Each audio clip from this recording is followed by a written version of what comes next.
books of the Chronicles, you've probably already read the previous books in the Bible. So I might do a separate video on the Chronicles because they're kind of misunderstood and it's ones that people tend to skip.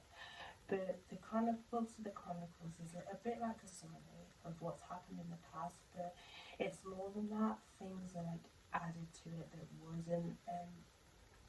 wasn't said in the other books, and more details, other stories, and so that's not mentioned about the particular character that we're talking about. So I am reading 2 Chronicles, and it hit me again. So, as I said, if you've read the story of Solomon before, Solomon prayed to God and asked God for wisdom so he could lead his people, and God gave him that, but it was emphasized into why. So this is 1 Chronicles verse 11. From verse 11, it says, "Then God said to Solomon, because this was in your heart, and you have not asked riches or wealth or honor or the life of your enemies, nor have you asked long life, but you've asked wisdom and knowledge for yourself, that you may judge my people over whom I have made you king. Wisdom and knowledge are granted to you, and I will give you riches and wealth and honor, such as none of the kings have had who were before you, nor shall any after you have the like." Now, obviously, in the Chronicles, it emphasizes, it repeats, big stories that have happened with these characters, but I feel that this is repeated again to emphasize that God wants our hearts to be like Solomon. We can be very selfish people, but the fact that this highlights again how Solomon's heart was towards the people and it wasn't self-centered, and he wants all of us to have the heart of Solomon. He wants us to care about other people, the people that we may know and the people that we may not know around the world that are suffering, but he wants us to have that caring heart towards other people, opposed to being very self-centered all the time, where you want all this for yourself, or you kind of that sort of thing. He wants us to reach out. He wants us to have the heart, because at the end of the day, that's what God. The number one commandment is love one another as you would love yourself.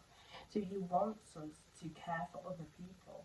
He wants us to care for other people, opposed to having this self-centered, centered belief in ourselves, and to be in our own little worlds where we don't acknowledge any other people. It's all about us. He wants us to have that.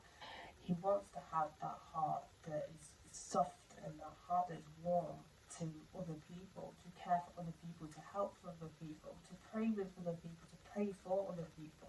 He wants us to care about other people and not be this self-centered person, because He didn't make us to be self-centered. He made us to love each one another, to help each other out when they need help, and to offer that wisdom to people that may need wisdom.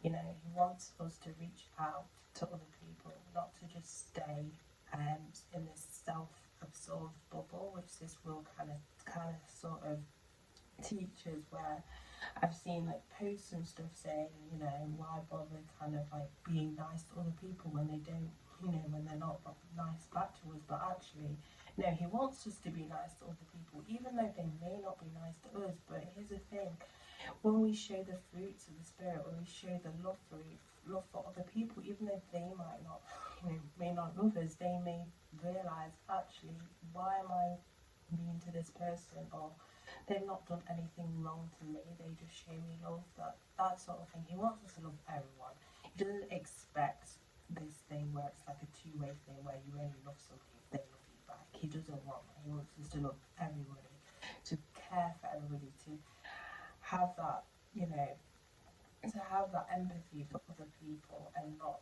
focus constantly on ourselves and what we want and what we think we need as well.